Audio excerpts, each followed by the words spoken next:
Le rêve brisé d'un colon alsacien en Algérie. L'histoire méconnue d'Arsène Flur révèle les illusions perdues de la colonisation algérienne à travers le destin d'un Alsacien contraint à l'exil. Après l'annexion de sa région par l'Allemagne en 1871, cet homme choisit de partir avec sa famille pour l'Algérie, séduit par les promesses du gouvernement français qui offrait des terres aux colons avec une patriotique tendresse.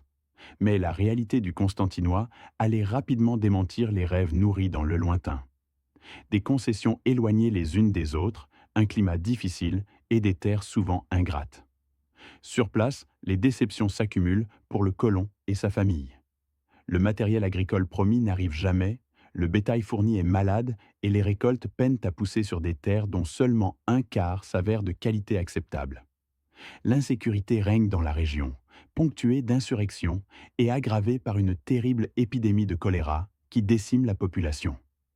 L'écrivain Mathieu Bellesi décrit cette période tragique où des colons mourraient entourés de mouches sans comprendre ce qui leur arrivait. Après 5 années de lutte acharnée contre les éléments et l'adversité, Arsène Flur, ruiné et désillusionné, choisit de retourner en Alsace sous domination allemande.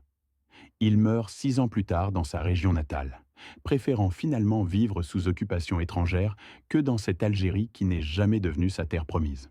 Son parcours symbolise le fossé entre les ambitions coloniales et la réalité du terrain, rappelant que tous les colons n'étaient pas des privilégiés, mais parfois des victimes d'un système qui les a utilisés puis abandonnés.